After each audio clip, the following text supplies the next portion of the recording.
Our tale begins with Rent, a valiant adventurer, exploring a dungeon.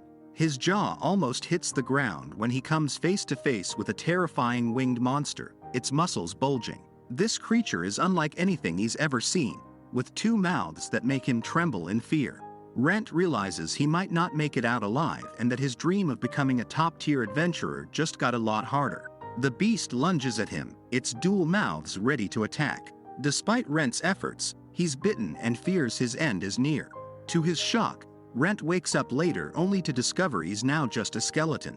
The disbelief overwhelms him, and he screams at his hollow form. Flashbacks show Rent in better days when he had flesh and organs, clueless about the horror ahead. In the past, Rent is optimistic as he begins another day of adventuring.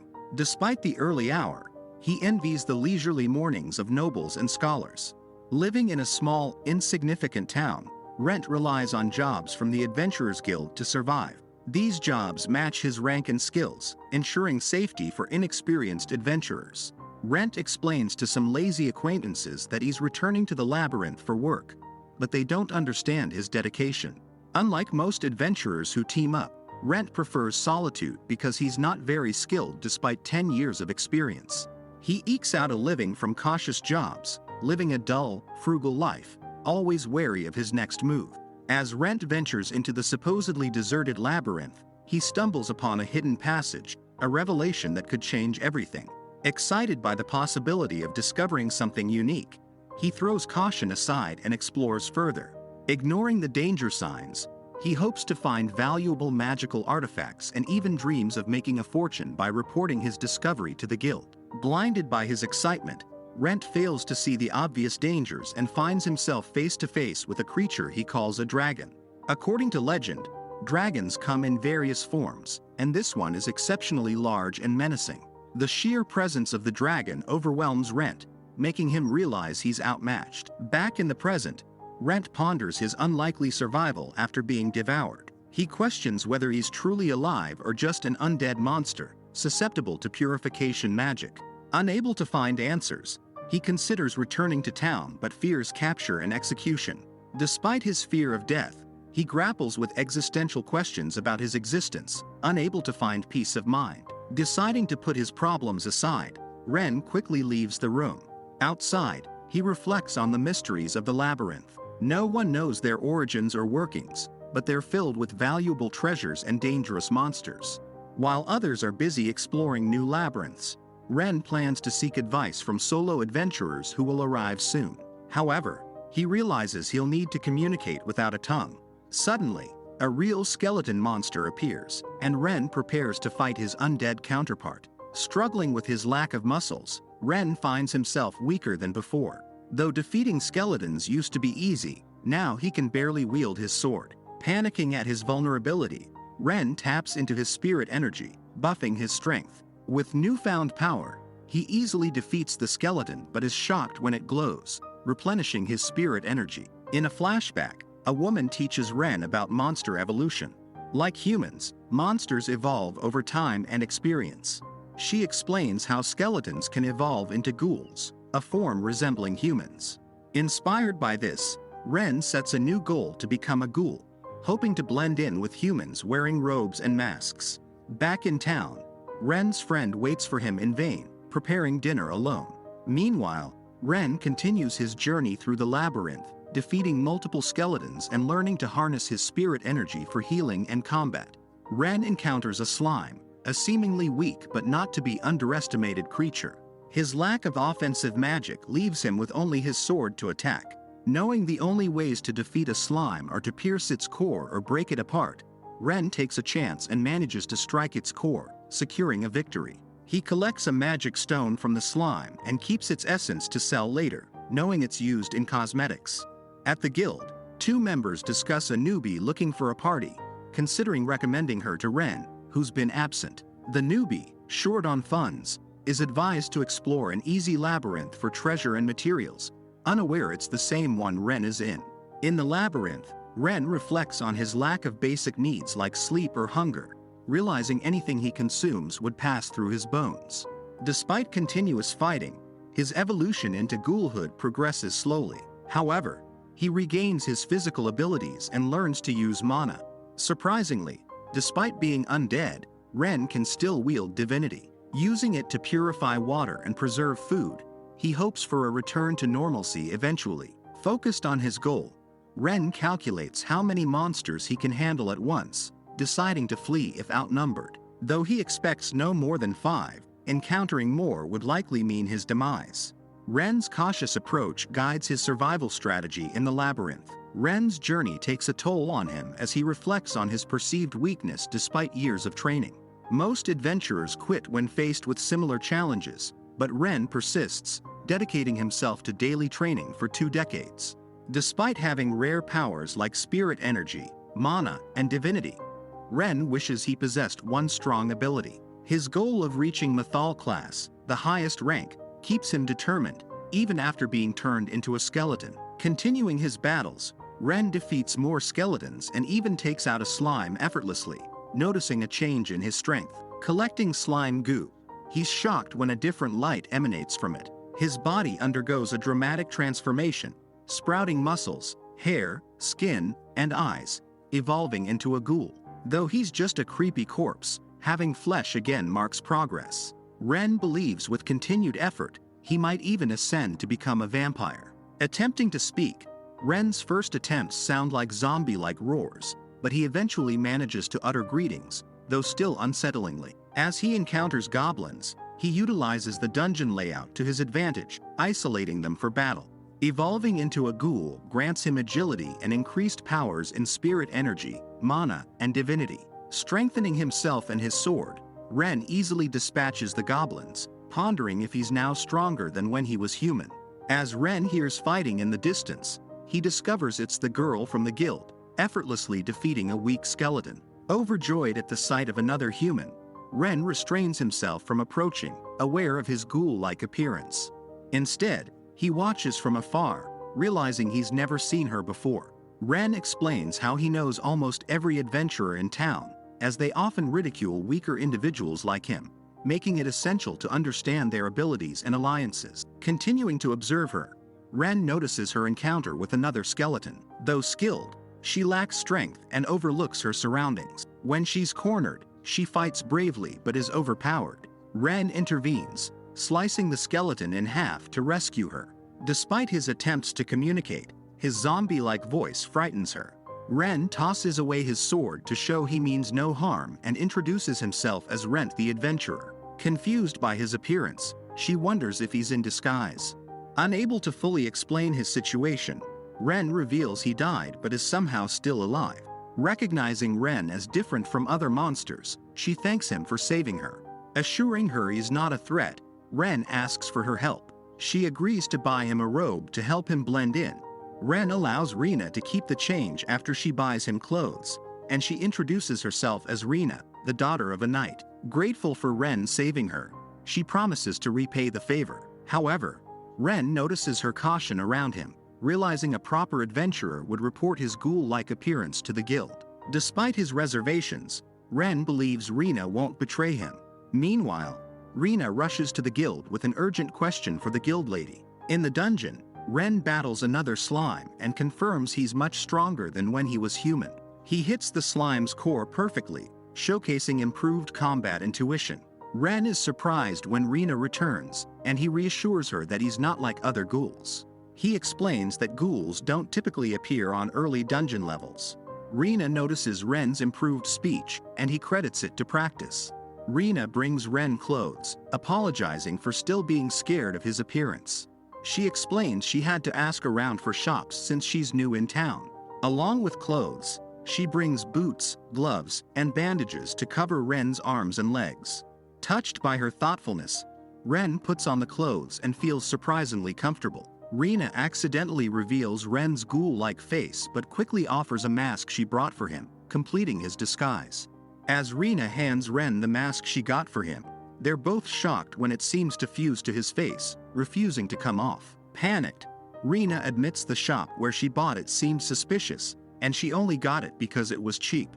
Despite checking for curses, Ren realizes the mask must have a curse that activates upon wearing it. Rena is astonished to see Ren's ability to use divinity and wonders if he can break the curse with it. Unfortunately, Ren runs out of energy, leaving them both disappointed. Ren explains the mask responded to his divinity, reassuring Rena they can seek help from a powerful cleric to remove the curse once he saves enough money. Though Ren tries to console her, he withdraws when he remembers his monstrous appearance. However, Rena insists Ren isn't a bad person and assures him she's not scared anymore, though she's still shaking. Ren tells her she doesn't have to force herself to be comfortable and encourages her to take her time. As they head back to town, Rena reveals she came to Malt because there were no jobs for rookies like her in the capital. Ren is surprised by her choice but understands her desire to explore the world and become a full-fledged adventurer quickly. He suggests that being cautious like him might be better since everyone only has one life to live. As they arrive in Malt, Ren realizes many people know him there, making it risky to show his ID. They opt for another gate, and Ren expresses gratitude to Rena, acknowledging he wouldn't have made it this far without her. Concerned about the potential consequences for Rena aiding him, Ren explains she could lose her adventurer's license, but she insists on helping, citing how he saved her from the skeleton. At the west entrance, their identities as adventurers are confirmed, but one guard takes issue with Ren's unusual appearance. Tension rises as they demand to see Ren's face, but Rena intervenes cleverly, explaining the cursed mask and Ren's injured voice. Displaying Ren's disfigured ear as proof, she convinces the guards of their plight and they allow Ren to enter. Ren credits Rena for their success, but she humbly brushes it off as repayment. However, Ren suddenly disappears, leaving Rena searching for him desperately. Despite his thoughts about leaving her, Ren recognizes Rena's bravery and skills, believing she'll excel as an adventurer. Ren heads to seek a more suitable human accomplice, someone trustworthy with a bit of a past. Entering a house, he finds Lorraine, his chosen collaborator, and attempts to wake her with his distorted voice. Unimpressed, Lorraine is surprised to see him fully covered.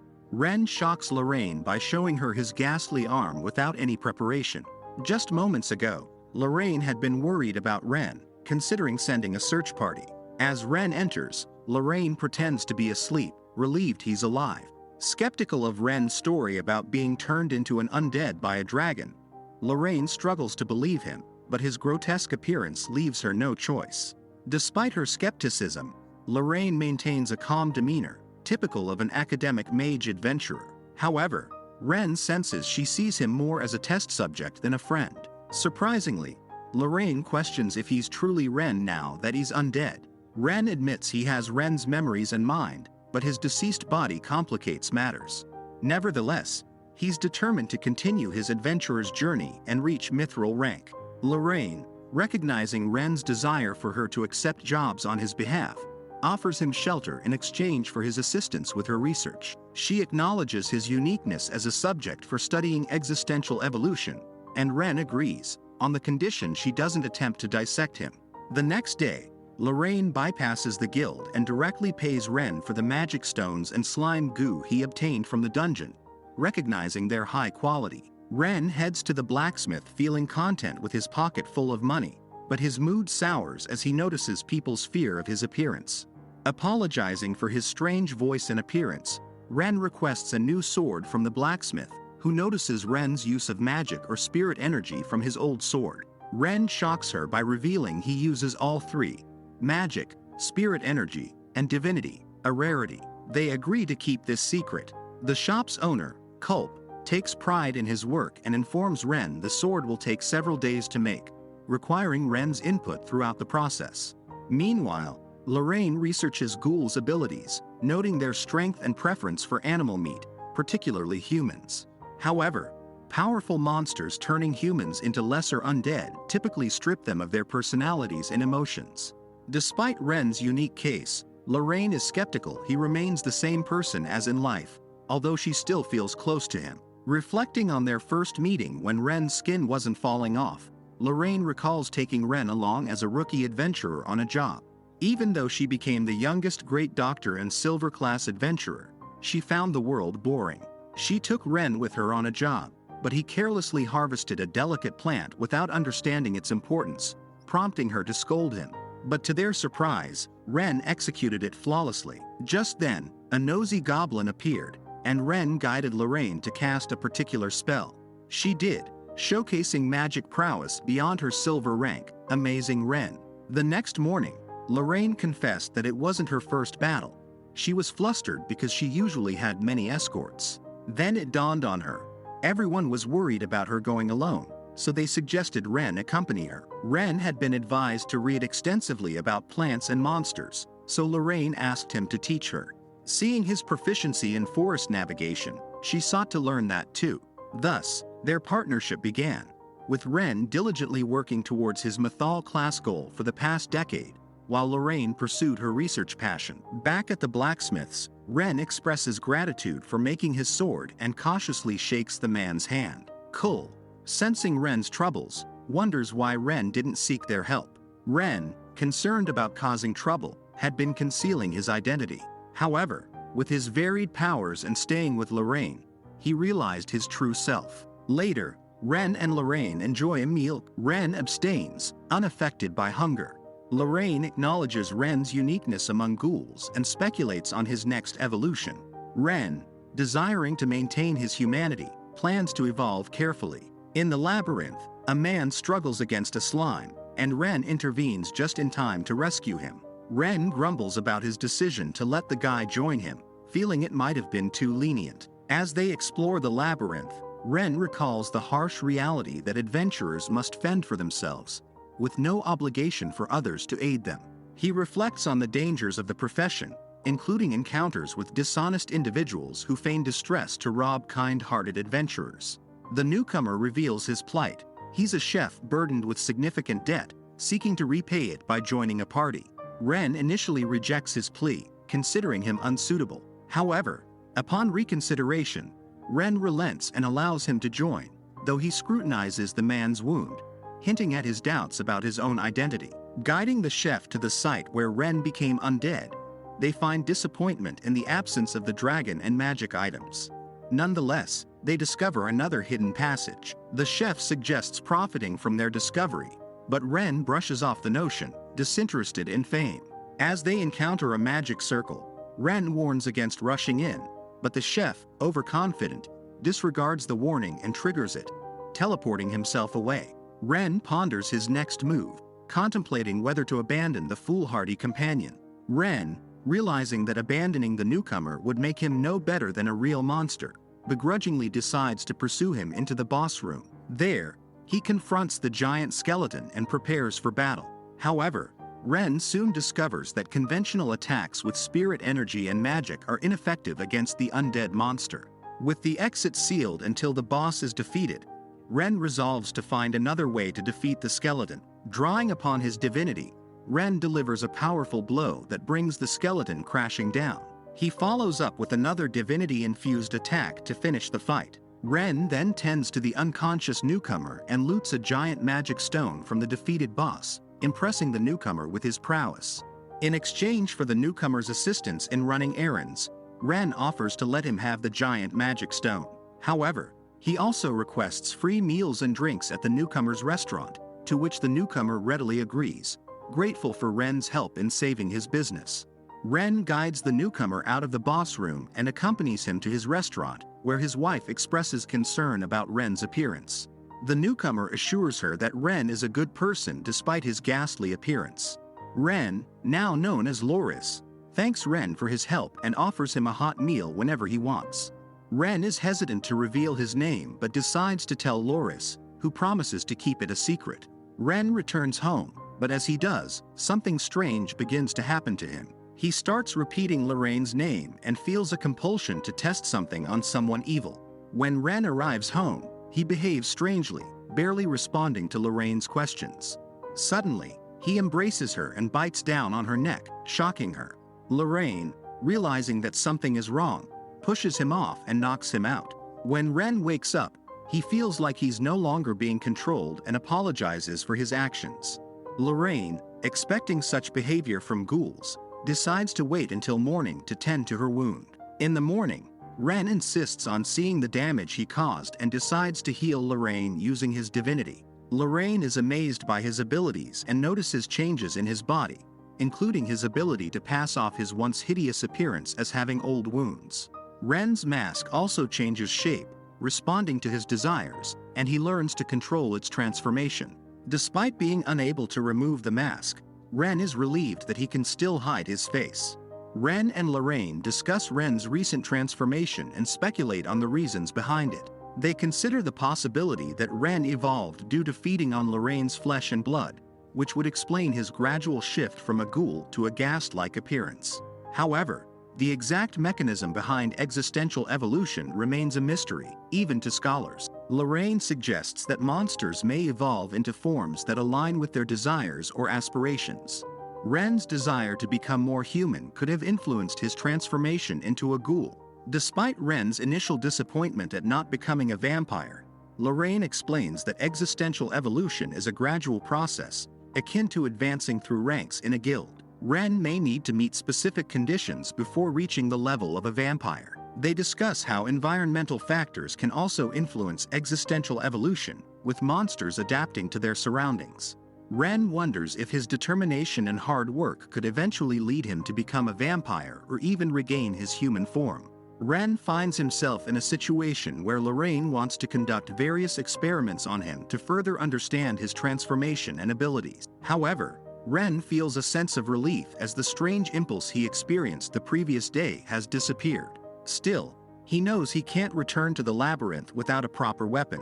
When Ren visits the blacksmith, he explains the situation regarding his damaged sword, attributing it to his use of divinity. The blacksmith, named Culp, is surprised to hear about Ren encountering a giant skeleton and discovering an unexplored area. Ren refrains from revealing his true identity, and Culp lends him a better sword, knowing Ren is one of his best customers. As Ren leaves, Culp acknowledges that he saw through Ren's attempt to conceal his identity but decides to support him nonetheless. Ren eagerly awaits the opportunity to return to the labyrinth and continue his journey of existential evolution. Back home, Lorraine conducts experiments, including concocting a highly poisonous substance. Ren agrees to participate, and despite the terrible taste, he remains unaffected by the poison. However, he still feels a faint desire for human flesh and blood. Ren is surprised when Lorraine offers him a vial of her own blood, enchanted with preservation magic to prevent it from spoiling. She suggests that he drink it periodically to curb his cravings for human flesh and blood. Despite his initial hesitation, Ren decides to give it a try and finds the taste to be surprisingly delicious. Just a drop of Lorraine's blood is enough to quell his cravings, and he plans to make the vial last. Ren explains to Lorraine that he intends to visit the guild to find a job, but she reminds him of the potential issues with showing his ID. Ren believes that his changed appearance will not raise suspicions, but Lorraine reminds him of his previous reputation as a well-liked adventurer known for taking on challenging jobs. There were even rumors about him being recruited to work at the guild, though Ren dismisses them, focusing instead on his ambition to achieve mithril class status. To avoid arousing suspicion at the guild, Lorraine suggests that Ren assume a new identity. Despite some hesitation, Ren agrees, understanding that this will mean relinquishing his past accomplishments and starting over from the iron rank. He decides to change only his last name and registers as a new adventurer at the guild under Lorraine's recommendation. When filling out the form at the guild, he recalls his lack of understanding regarding what skills to list on the form back then. But he realizes that some things haven't changed, like Shayla's presence at the guild. Shayla notices the change in Rent's last name and mentions another adventurer named Rent who recently went missing. Rent fabricates a story about being related to Lorraine and staying at her house, hoping to avoid further questions about his identity. Despite his lie, Rent remains determined to pursue his goal of reaching mithril class, even if it means starting anew under a different name. Rent is relieved that his fabricated story about being related to Lorraine seems to have worked, as he doesn't want rumors spreading about her. With his new adventurer ID in hand, he sets out for the labyrinth, where he encounters two inexperienced adventurers, a swordsman and a healer, engaged in a battle with goblins. Rent decides not to interfere, recognizing that he might only intimidate them further. His mind set on exploring the uncharted area of the labyrinth, Rent hurries to the location. He sees it as an opportunity to make a significant discovery and report it to the guild. boosting his reputation as a new adventurer. Upon entering the mysterious room within the labyrinth, Rent is startled to find a woman already there. She accuses him of trespassing and seems ready to attack him. However, Rent explains that he was only exploring and didn't intend to disturb anything. The woman, initially hostile, softens when she realizes Rent's true appearance and understands his presence in the area. Feeling remorse for nearly attacking him, she offers him her cloak and asks him to keep the location a secret. She also gives him a magical item called the ACAA map, which records the areas the owner has traveled. Though confused by the encounter, Rent accepts the gifts and promises to keep the location a secret. With their trade complete, the woman prepares to send Rent back to the entrance of the labyrinth. Back in the comfort of their home, Lorraine and Rent marvel at the peculiar properties of the ACAA map.